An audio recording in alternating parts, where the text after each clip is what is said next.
So, at the beginning, when God was creating, earth was formless and void.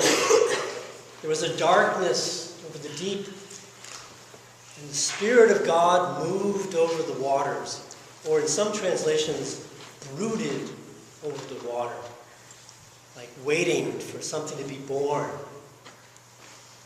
It's too bad in a way that this story is so familiar, because we can miss how beautifully told it is. Beautiful imagery. One thing that we should know about this story is that it was told in part to debunk another story. In the ancient Babylonian creation story, there's also this deep and this chaos, this primordial chaos at the beginning. And in that deep is a sea monster, horrendous sea monster, who is like the goddess of chaos. And another god comes and does battle with her and defeats her and splits her belly open. And out of that comes all of the creation, the land, the sea, the animals, the birds, people. So in that story, creation begins with violence. But in the Genesis story, there's no conflict of gods, because there's only one God. And with an ease that we could even envy, God creates by speaking. Says, "Let there be," and there is. Now you notice in the Genesis story, though, that the chaos stuff is still there. The darkness, the deep, the unfathomable deep. It's almost as if God scoops out of that chaos to make creation, and who knows how much chaos remains. But God brings order out of chaos. And we like that. It's comforting. Don't know if you've ever seen the movie Time Bandits. It's got to be about 30 years old by now, but wonderful movie. Highly recommended if you can look it up sometimes. Time Bandits. One of the characters in the movie is God. And God is depicted as a sort of irritable, if well-dressed, elderly man who likes things tidy. And he gets very upset that we're always making a mess. And he wants things tidied up.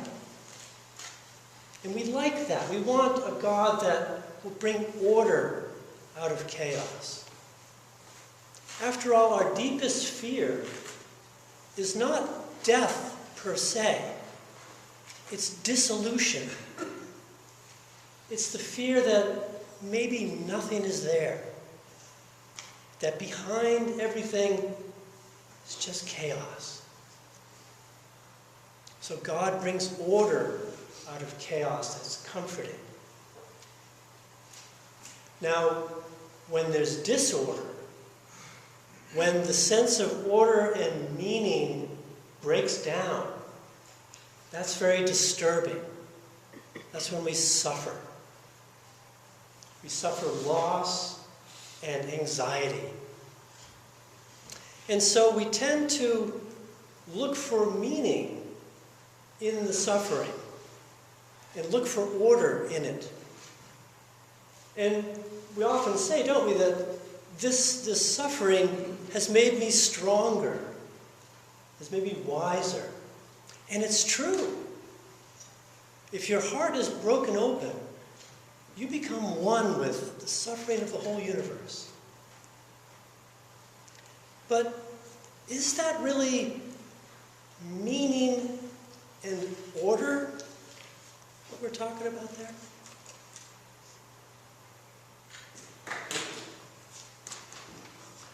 Some 20-something years ago, I lost an infant daughter. She died when she was 8 days old. Not something I would wish upon anyone, okay? Myself included. And among the many facets of that experience, it was really striking to see how other people responded. Granted, it's a tough one to respond to. Two responses in particular really stuck out to me. One was I got a card in the mail from someone I'd never met, someone I don't know, and doesn't know anyone that I know. Someone who apparently reads obituaries and sends a condolence card. And in it she said something to the effect of, God needed another angel in heaven. Now, all I could feel when I read that was, this is sad. It's really sad. She has no idea what my experience is. And I'm sure she really meant well, but it was meaningless. Not to mention the image of this bastard God that steals children from heaven. Don't even go there. It just felt sad and meaningless.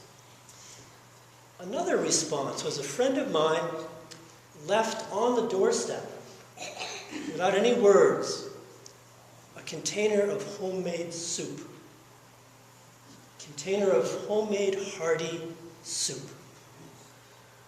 And I can't begin to tell you how much that meant to me.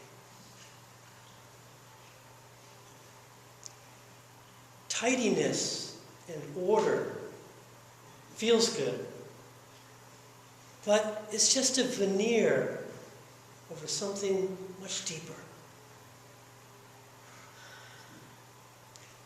So Jesus goes down to the water where John is baptizing. And he steps into the water. He breaks the surface of the water, the face of the deep. And as he's going into the water, what is he thinking? Is he thinking, I know what I'm doing? Or is he thinking, now God will appear? Or is he thinking, now everyone will understand who I am and what I'm about?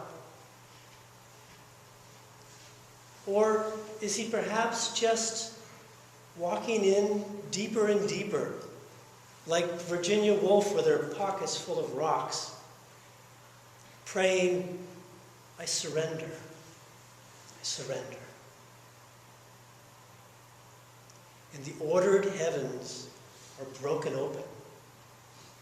And into a seemingly meaningless world, God says, let there be love. Let there be love.